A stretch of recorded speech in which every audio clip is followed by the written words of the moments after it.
Cuando quieran me dicen. Les aclaro que la charla la voy a grabar y después la vamos a publicar en el canal de YouTube de ACU, y ahí pueden ver las charlas anteriores también para los que son nuevos y no han visto las charlas del año pasado.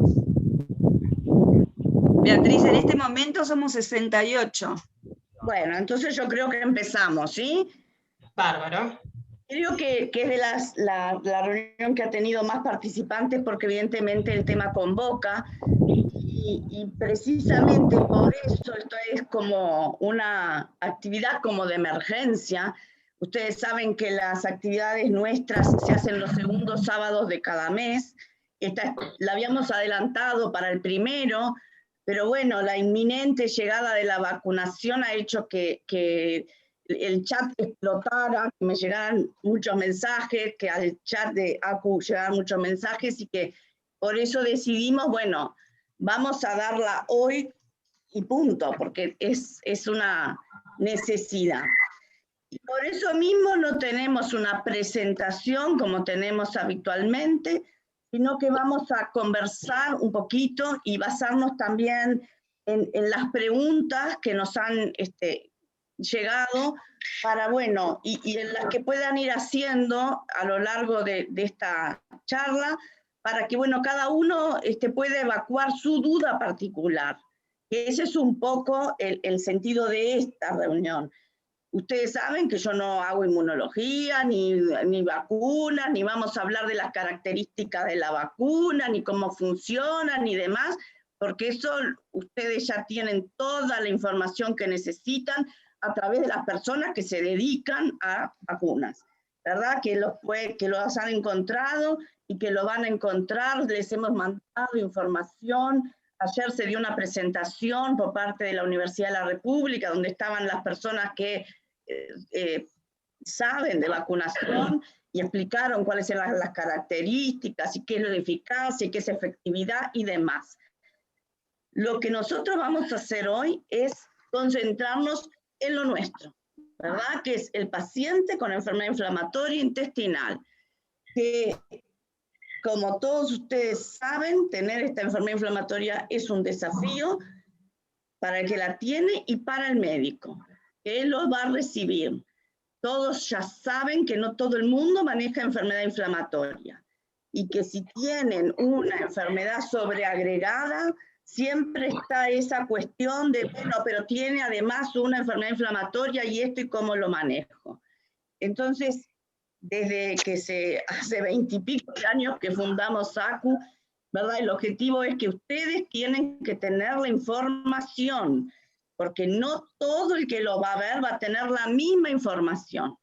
Por lo tanto, como siempre decimos, el que está informado va a estar mejor preparado para manejar su situación particular. Y por eso es que dijimos, bueno, es el momento de hablar un poquito. Y hay algunas cuestiones que conviene que las digamos, porque si bien muchos de ustedes ya las conocen, sí, exacto, y ahí no va a ser.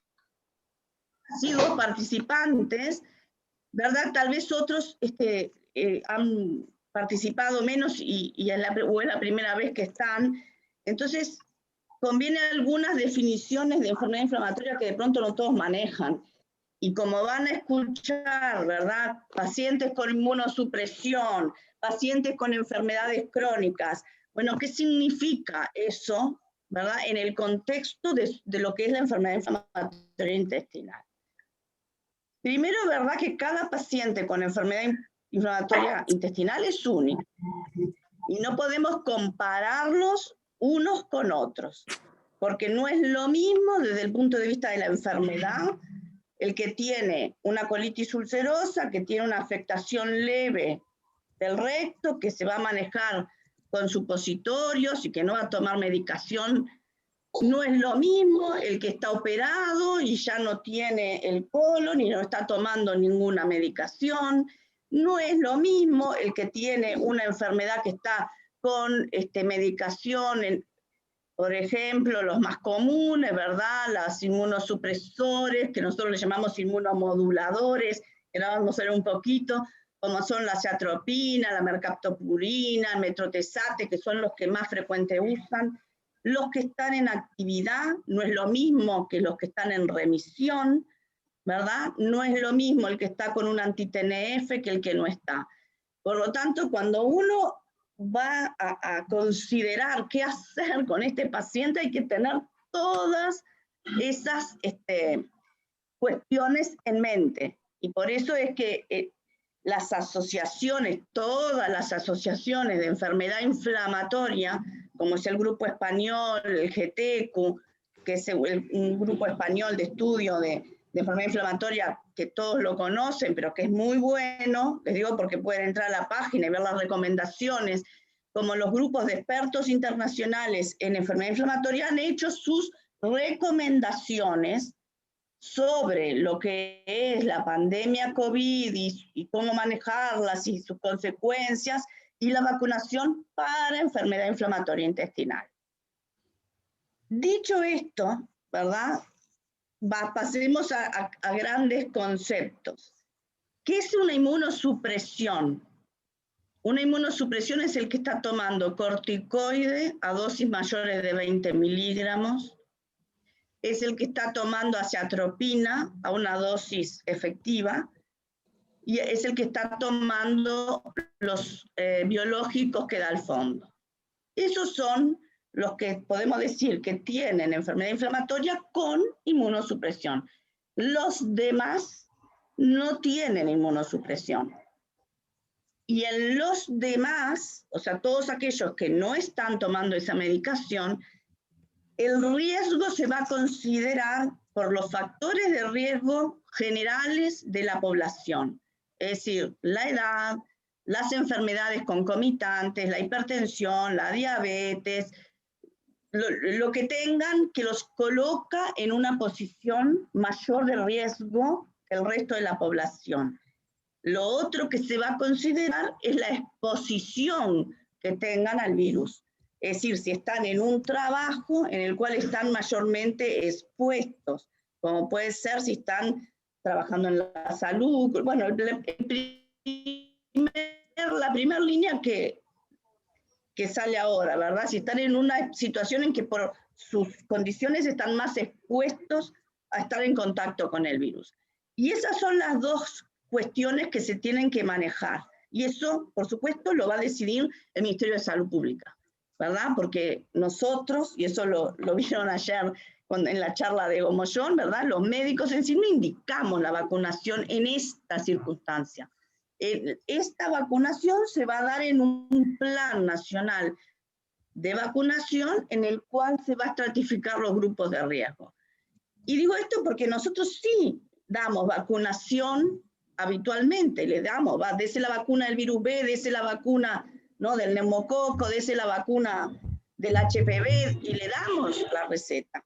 Pero en estas condiciones, como es un plan de vacunación, ¿verdad?, el que va a determinar cuándo se van a vacunar y con qué se van a vacunar es el Ministerio de Salud Pública.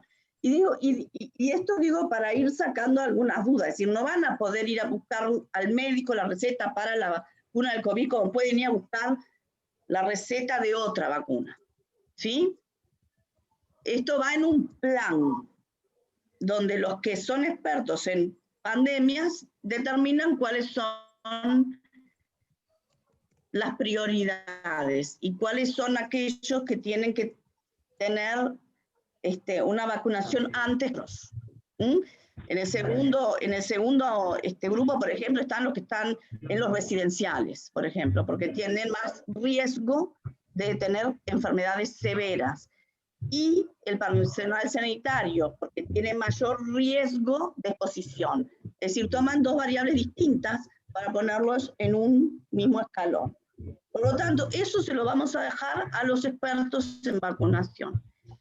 Lo que nosotros tenemos que saber, y son las preguntas que vienen por acá, es ¿qué pasa si yo tengo una enfermedad inflamatoria? ¿Tengo más riesgo de tener una enfermedad que otro? No, ¿verdad? El riesgo está determinado por la exposición, en este caso. Si estoy en un lugar, trabajo en un lugar que tengo mayores posibilidades, tengo más riesgo, pero solo el hecho de tener enfermedad inflamatoria no es mayor riesgo de contraer la enfermedad.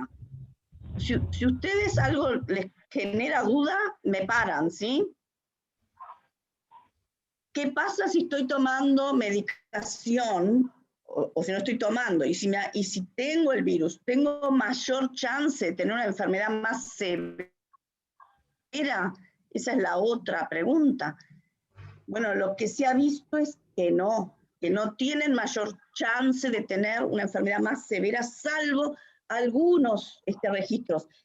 Como esto es algo que está pasando ahora y se están evaluando, ¿verdad? Tampoco es que haya tanta información. Lo que se sabe es por los registros de los pacientes que tienen enfermedad inflamatoria, que hacen COVID y que se ingresan a una base de datos. ¿Sí? Entonces, en base a esa información, hay una plataforma que se llama Secure IBD, SESURE-ABD, entran y ven los datos. Y ven los datos, cuántos pacientes hay registrados, y en esa base, lo que se ha visto, ¿verdad?, es que los factores de que tengan mayores complicaciones son básicamente los mismos que el resto de la población. Es decir, si tenían enfermedad inflamatoria y además eran mayores de 70 años, y además eran diabéticos, y además eran hipertensos, y además. Es decir, en base a las comorbilidades, pero no tanto por tener la enfermedad en sí, o incluso por alguna medicación. Con una excepción, tal vez, que son los que están tomando corticoides. Pero acá hay una cuestión que la decía Gianluca Millón y que es así. El que toma corticoides es porque está en actividad, porque nosotros no usamos corticoides para mantener la enfermedad. O sea, todos aquellos que tienen su enfermedad controlada no están tomando corticoides. Eso quiere decir que si ellos ven que hay un mayor, una enfermedad un poco más severa en los que están tomando corticoides, hay que poder discernir o no, pero bueno, pero hay dos posibilidades. Sea el corticoide, que ahora vamos a ver por qué parecería que no, o que sea la actividad de la enfermedad. Y esto sí es más lógico, porque si nosotros tenemos cualquier enfermedad, ustedes recuerden que yo siempre les digo que tener una enfermedad inflamatoria es como tener una quemadura en el intestino, con grados, ¿verdad?, de severidad como hay en cualquier quemadura, ¿verdad? Podemos tener la piel un poquito roja, o podemos tener una ampolla, o podemos terminar en el cenaque porque tenemos una quemadura de todo el cuerpo. Es decir, hay grados. Y eso va a generar en el organismo ciertas repercusiones. Es decir, la actividad de la enfermedad es en lo que, en general y en todas las cosas, por el simple hecho de que estás enfermo, va a ser que si te tenés otra enfermedad, y esto es para cualquier infección, no solo para esta, pueda ser menos manejada. De ahí, ¿verdad?, que uno, en todos ustedes le damos todas las vacunas, no solo la del COVID, le damos la del virus B, la del virus A, ¿verdad? Queremos que tengan todo el carnet de vacunaciones al día, la del Neumo 13, la del Neumo 23, la del HPV, aún en personas jóvenes que no tienen otra cosa que su enfermedad inflamatoria, porque no queremos que tengan algo más agregado, porque puede interferir, porque en estas enfermedades, todos ustedes saben, hoy están bien y mañana están en un empuje. Y eso implica tener un empuje, tener que empezar a pensar en qué medicación, ¿no? Y si tenemos, y algunos de ustedes que están por ahí han estado o tenido o están cursando COVID, es un problema, ¿verdad? Porque, ¿y qué hago con el corticoide? ¿Y qué hago con la medicación? Y si le pongo el aumento, ¿y qué va a pasar? Es decir, se genera una cantidad de cuestiones que es mejor no tener que pasarlas. ¿Estamos de acuerdo? Es decir, ya alcanza con lo que tenemos.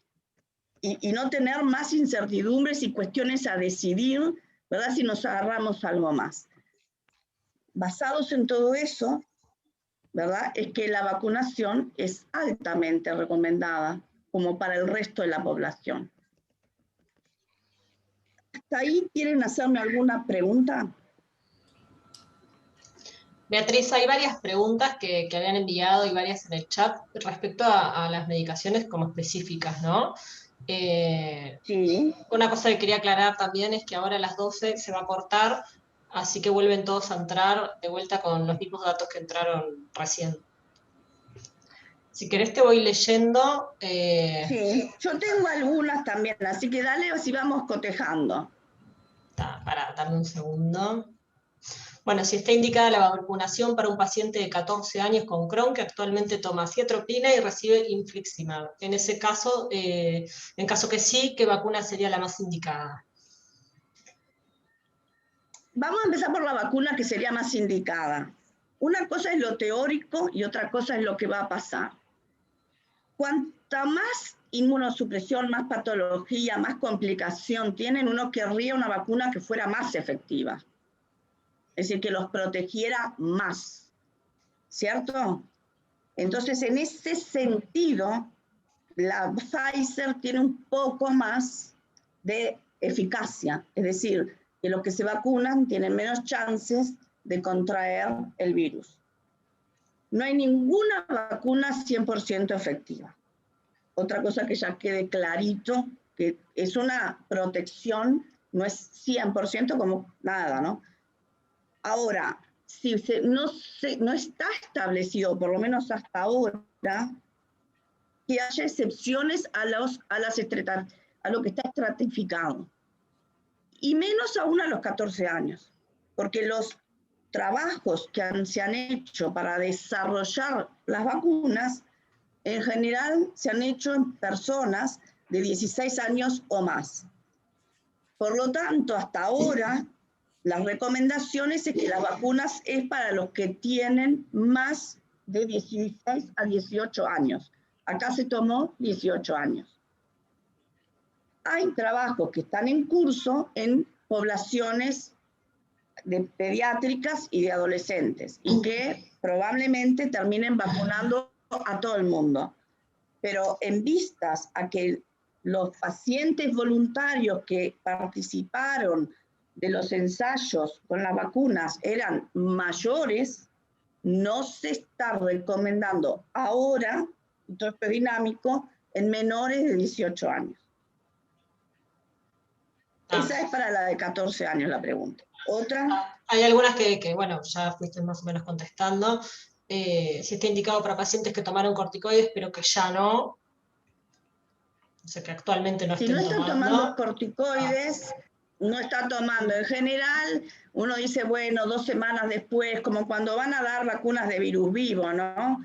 ¿Cuánto después de que dejé el corticoide puedo darme una vacuna? ¿Cuánto después? ¿Hasta cuánto dura? Bueno, en general 2 semanas después, 2, 4 semanas después ya están libres de medicación. Bárbaro. ¿Qué pasa en raras ocasiones alguna alergia? Si hay que tomar algún antialérgico antes de darse la vacuna. No, no está previsto que tomen antialérgico. No hay una mayor incidencia de factores adversos en la población con enfermedad inflamatoria. Esto ayer lo decía también Gomollón, que en su servicio, que tenían 1.700 enfermos, no habían visto mayores complicaciones que lo que se da en el resto de la población, así que no habría una cuestión especial en ese sentido. Como todas las alergias, es muy difícil saber quién va a ser alérgico y quién no. Hay algunos que tienen, que ya saben, pero la gran mayoría no lo va a saber. Es como la alergia al marisco, hasta que no comes marisco no sabes que sos alérgico, ¿verdad? Pero bueno, es así. Entonces, pero en general se dice, bueno, el que ya sabe que ha recibido una vacuna y ha hecho alergias, ese es el que tiene que tener cierta precaución. Y ese es el que se lo va a dejar más tiempo en observación y qué sé yo. O sea, y ahí puede haber alguna diferencia entre el tipo de vacuna, ¿no? Las vacunas a virus inactivado dan menos efectos adversos, pero bueno, también vamos en que tampoco vamos a elegir la vacuna, así que va a tocar la que va a tocar, ¿no? Otra. preguntan cómo se va a hacer por parte de las autoridades para conocer si uno está inmunodeprimido. Deberíamos en cada caso conseguir indicación, bueno, eso lo habías hablado, el médico tratante. No hay indicación y en realidad no hay una medida de la inmunodepresión. No hay un test de inmunodepresión. Se consideran inmunodeprimidos, pero en realidad tampoco es que tengan una inmunodepresión, porque de hecho ninguno de ustedes anda haciendo infecciones a cada rato, ¿verdad? Entonces, no es que tengan una inmunodepresión, tienen una menor respuesta, que lo que más los va a jorobar no es en las infecciones que se van a agarrar, sino en que responden menos a la vacuna. Eso sí es importante. Aquellos que están con corticoides, con azatropina o mercaptopurina o metrotesate o biológicos, pueden responder menos a la vacuna.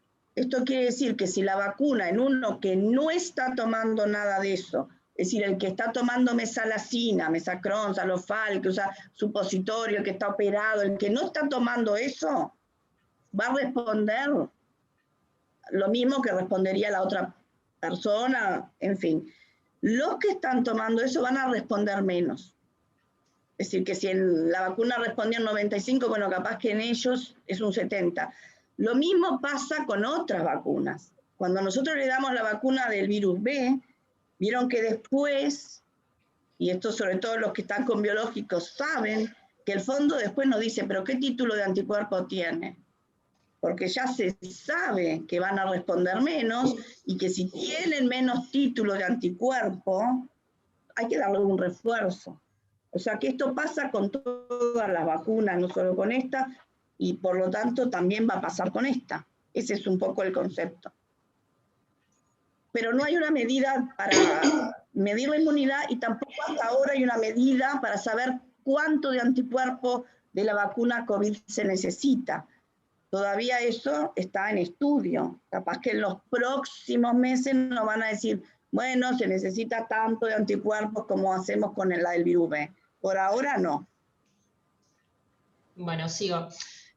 Acá hay alguien que dice, tengo CUC, rectitis con tratamiento bioral de mesalacina y rectal. Soy doctora, por ende me toca la Pfizer. Al leer vi que no estaban probadas en enfermedades autoinmunes, dado que podía despertar alguna otra autoinmune. ¿Qué recomendación le das? Las vacunas no se prueban en la fase 3 en pacientes con patologías, como todas las vacunas. Lo que quiere decir es eso, que dentro de los voluntarios que participaban de los ensayos, y como médica me va a entender perfecto, tenemos criterios de inclusión y criterios de exclusión. Y en las fases 3 se excluyen los que tienen patologías, como excluyen a los menores de 18, como excluyen a los mayores de tanto. Esa es la fase 3, y eso es lo que tenemos. Por lo tanto, sí, no están incluidos tampoco los pacientes con enfermedad inflamatoria. Por lo tanto, no podemos decir que en esa población está tal o cual indicada, ¿sí? Lo que se sabe es de lo que ha pasado en los que han vacunado. Y yo le diría que tomen, por ejemplo, la población de Israel, porque la población de Israel ustedes saben que tiene un importante número de enfermedad inflamatoria, y los han vacunado con la Pfizer, y no han tenido problemas. Entonces, digo, busquemos a ver en la fase 4, que es la fase de observación, que es la que nos dice, perdón a mi nieto, ya sigo, andate que no puedo ahora. La llave del auto, llévate la llave del auto, por ahí. Bueno, sigo. Entonces, si en un país como Israel, que tiene muy buena medicina, que tiene alta tasa de pacientes con enfermedad inflamatoria, han usado la Pfizer, y hasta ahora que llevan, ya ellos empezaron a vacunar en los primeros días de enero, ya tienen las dos dosis dadas, muchísimos pacientes no han reportado, siguen vacunando. Yo diría que las cosas teóricas las dejemos para los teóricos, que vayamos a las cosas prácticas. ¿Otra? Bueno, persona de 34 años tomando ciatropina, trabajando en salud, que sería lo más recomendable con la enfermedad controlada. ¿Trabajando dónde, perdón? En salud. En la y va a salud. entrar en la población de exposición al riesgo por salud. O sea que se va a dar la vacuna y le van a dar la Pfizer, así que va a estar bien vacunado. Otro que dice TN Crohn, le sacaron parte del intestino, toma ciatroprina, actualmente está con una estenosis y le están haciendo análisis para comenzar con los biológicos. ¿Es recomendable vacunar o es recomendable esperar la vacuna para empezar con los biológicos? Esa es una muy buena pregunta, porque eso sí son situaciones puntuales que se pueden dar. Y ahí aprovecho ya para paciente que está en tratamiento con biológico, estable, se da la vacuna cuando se la tenga que dar y le toque por el calendario. Y no es necesario modificar las fechas de la infusión. Digo porque esto puede pasar, que justo tenía la infusión no sé, el 4 de marzo y justo me tengo que dar la vacuna porque por el calendario me toca el 4. Me la doy. No se compliquen. ¿Sí? Eso es práctico. No hay que modificar calendarios. El que está estable. Distinto es el que está cursando en actividad, y ahí volvemos, ¿verdad? Porque si le van a empezar el biológico es porque no está controlado, porque si estuviera controlado, no empezaba en el biológico. Entonces ahí es una situación muy particular donde el paciente seguramente está en reposo, o por lo menos está en aislado, o está certificado, porque o está internado, porque está en actividad.